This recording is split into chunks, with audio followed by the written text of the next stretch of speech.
Si en général les gens quand ils sont possédés courent directement vers les serviteurs de Dieu pour rechercher la délivrance, il est important de comprendre que ce n'est pas pour chaque cas de délivrance qu'un serviteur de Dieu est nécessaire. Vous n'avez pas forcément besoin d'un pasteur ou de tout autre serviteur de Dieu pour être délivré. Vous pouvez, dans la plupart des cas, obtenir votre délivrance de Dieu directement, sans l'apport d'un homme. C'est ce que j'appelle la délivrance personnelle.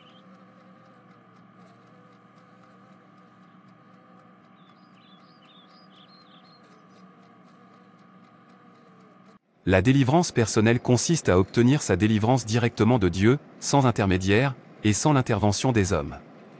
J'ai trouvé utile de mettre à votre disposition cet enseignement qui vous permettra d'une part, de ne plus être, sans le vouloir, le temple des démons et des mauvais esprits, et d'autre part, de ne plus être victime de ces pasteurs sorciers qui ont fait de la délivrance un fonds de commerce, et un autre moyen d'initiation à la sorcellerie des personnes ignorantes.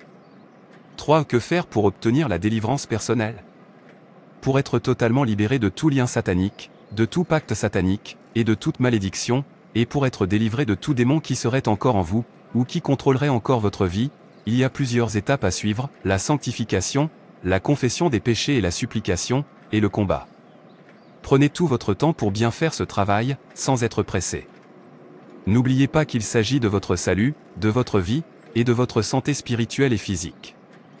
Sachez que certaines maladies dont vous souffrez ne sont pas d'origine naturelle, mais plutôt d'origine spirituelle. Sachez aussi que les maladies dont l'origine est spirituelle, ne peuvent trouver de solution que spirituelle. Plusieurs maladies dont souffrent les gens sont soit la conséquence des péchés que ces gens ont commis, soit la conséquence des portes qu'ils ont ouvertes aux démons dans leur vie, soit le résultat des incantations faites contre eux, soit le résultat des malédictions qu'ils traînent encore avec eux. Pour ce genre de cas, c'est de la délivrance qu'ils ont besoin, et non de la guérison.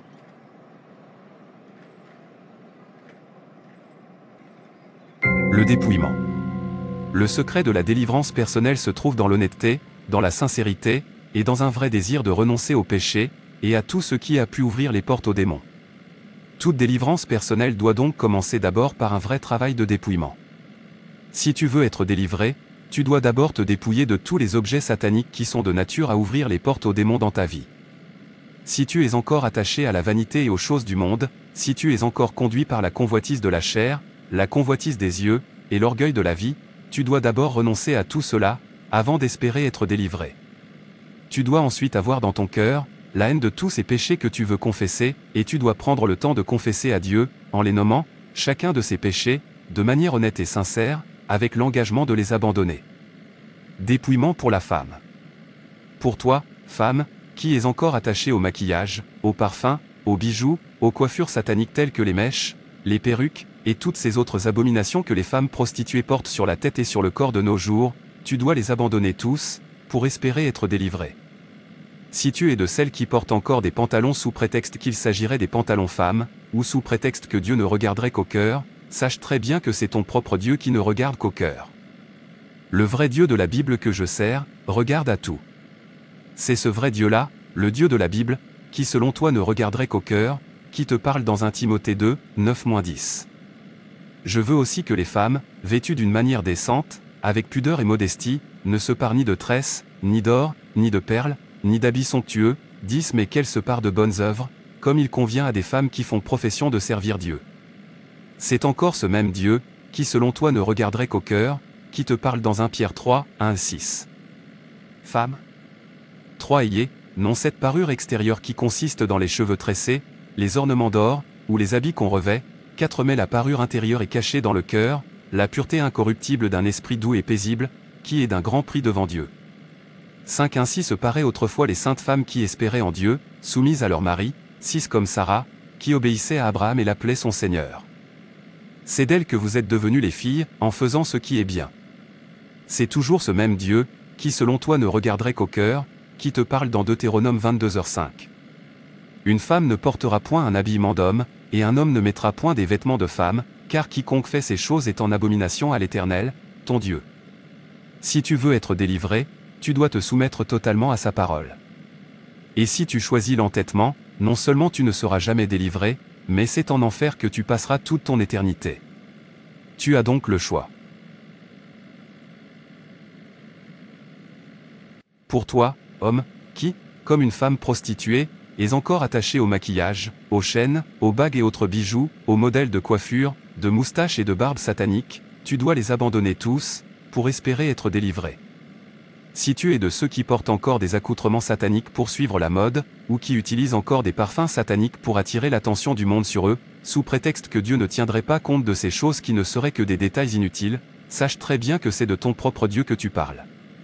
Le vrai Dieu de la Bible que je sers, est bien plus exigeant que tu ne le penses. C'est ce vrai Dieu-là, le Dieu de la Bible, qui selon toi ne tiendrait pas compte des détails, qui te parle dans 1 Timothée 4h12. Que personne ne méprise ta jeunesse, mais sois un modèle pour les fidèles, en parole, en conduite, en charité, en foi, en pureté. C'est encore ce même Dieu qui te parle dans Tite 2, 6-8. Exhorte de même les jeunes gens à être modérés, c'est te montrant toi-même à tous égards un modèle de bonnes œuvres, et donnant un enseignement pur, digne, 8 une parole saine, irréprochable, afin que l'adversaire soit confus, n'ayant aucun mal à dire de nous. Dépouillement pour hommes et femmes. Hommes et femmes, fuyez les parfums. Certains cas de possession démoniaque que vous avez, viennent des parfums sataniques que vous utilisez. Fuyez la vanité du monde si vous voulez fermer la porte aux démons dans vos vies.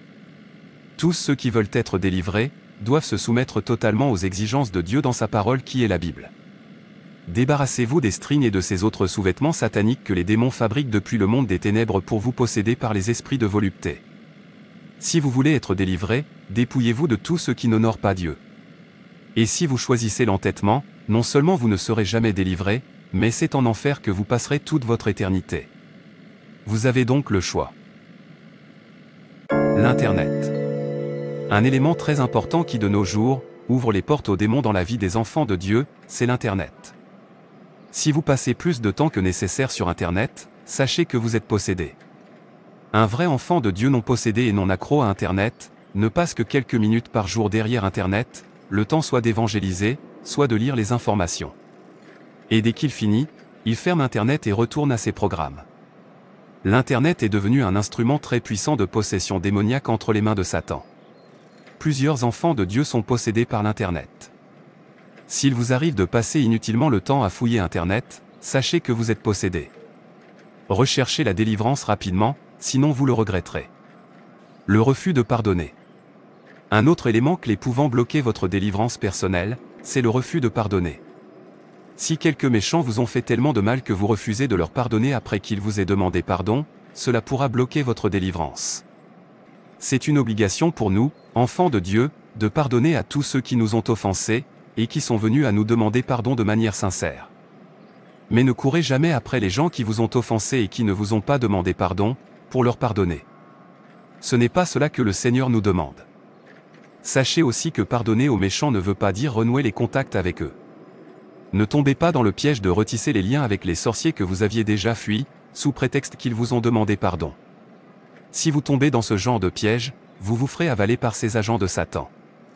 N'oubliez pas que plusieurs de ces agents de l'enfer quand ils viennent pour vous demander pardon, c'est pour chercher à faire fléchir votre cœur, c'est pour vous séduire pour que vous baissiez la garde, et que vous deveniez moins ferme et moins vigilant, pour qu'ils en profitent pour vous détruire.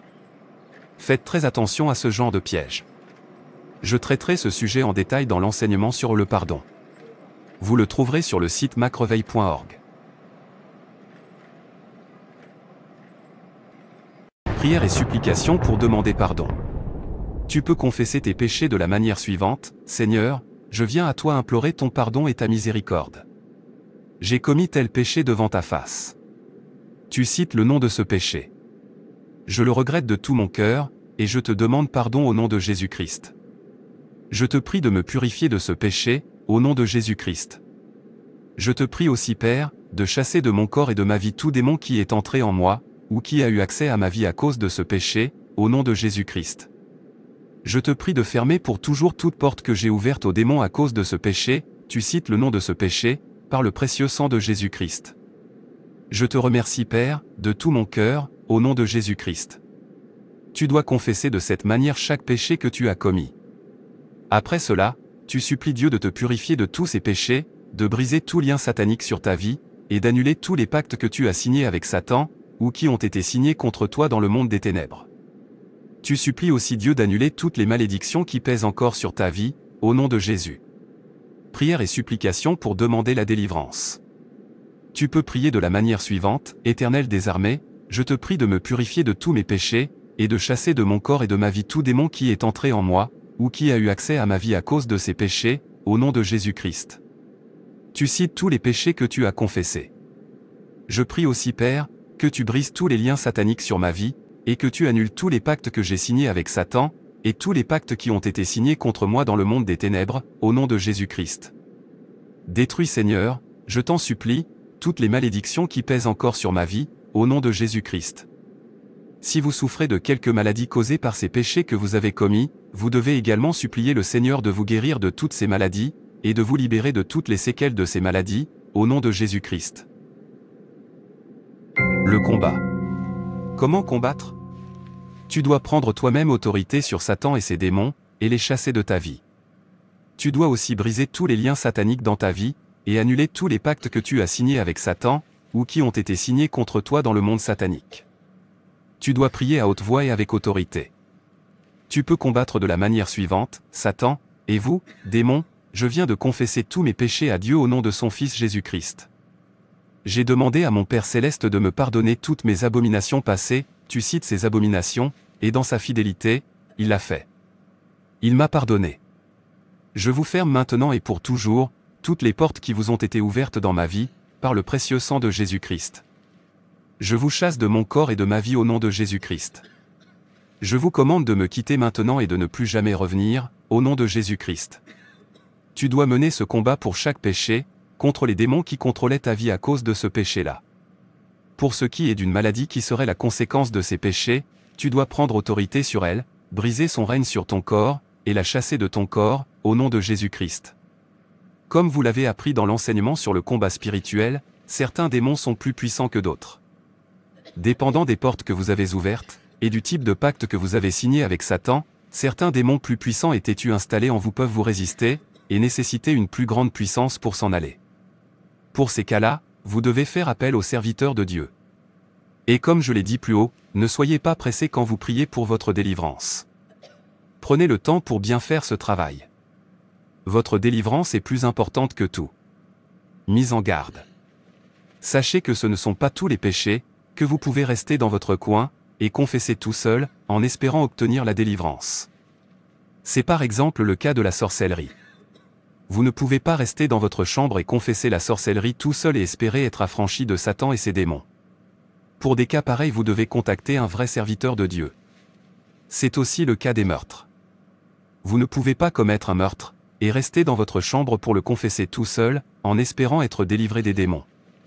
Pour des cas pareils, vous devez contacter le serviteur de Dieu.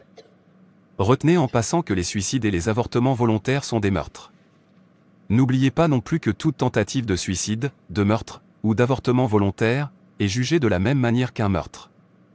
Ceci veut dire que si vous avez tenté de vous suicider, ou de tuer quelqu'un par empoisonnement ou par n'importe quel autre moyen, avant que Dieu fasse échouer vos funestes projets, vous êtes aussi coupable aux yeux de Dieu que des vrais criminels. Il en est de même des projets d'avortement que vous avez initiés, mais que Dieu a fait échouer. Vous devez contacter un vrai serviteur de Dieu pour tous ces genres de cas. Gardez à l'esprit que la délivrance personnelle ne doit pas être pour vous un moyen de cacher vos péchés. Si vous choisissez de cacher vos péchés, vous ne prospérerez pas, comme la Bible nous le dit dans Proverbe 28, 13. Celui qui cache ses transgressions ne prospère point, mais celui qui les avoue et les délaisse obtient miséricorde. Comme nous venons de le lire, la délivrance personnelle est une auto-délivrance, c'est-à-dire le fait pour quelqu'un qui est encore dans les liens de Satan ou tout simplement possédé par des démons, de prier et combattre lui-même, sans l'intervention des hommes de Dieu. La délivrance personnelle est conditionnée par la sanctification, la confession des péchés et la supplication, et le combat spirituel. En outre, elle requiert l'exercice de l'autorité du Saint-Esprit.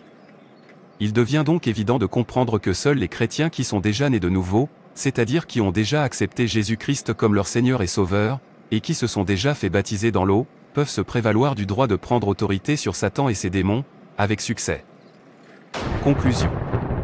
Le Seigneur nous dit dans Marc 16h17 « Voici les miracles qui accompagneront ceux qui auront cru, en mon nom, ils chasseront les démons, ils parleront de nouvelles langues. » Ce sont ceux qui ont déjà fait de Jésus-Christ leur unique maître, qui peuvent se servir de son nom pour chasser les démons, qui sont donc qualifiés pour faire une auto-délivrance encore appelée délivrance personnelle. Vous ne pouvez pas chasser avec succès les démons au nom de Jésus, sans avoir cru en ce Jésus. Il est impossible de combattre le camp de Satan tout en étant encore dans ce même camp. Si vous ne comprenez pas encore la différence qu'il y a entre les termes catholique, chrétien, chrétien catholique, et chrétien né de nouveau, nous vous conseillons de lire l'enseignement intitulé Le baptême d'eau, que vous trouverez sur le site www.macreveil.org. Et si votre cas de possession va au-delà de la délivrance personnelle et nécessite l'apport d'un homme de Dieu, referez-vous à l'enseignement intitulé La délivrance qui se trouve sur le site www.macreveil.org. Que la grâce soit avec tous ceux qui aiment notre Seigneur Jésus-Christ d'un amour inaltérable. Frères et sœurs, c'est tout pour cette vidéo. Si cette vidéo vous a plu, n'hésitez pas à liker, commenter et partager autour de vous afin qu'une âme puisse être sauvée et restaurée. Et n'oubliez pas de vous abonner à la chaîne Animation Chrétienne et Édification pour ne manquer aucune de nos prochaines vidéos. Que Dieu te bénisse.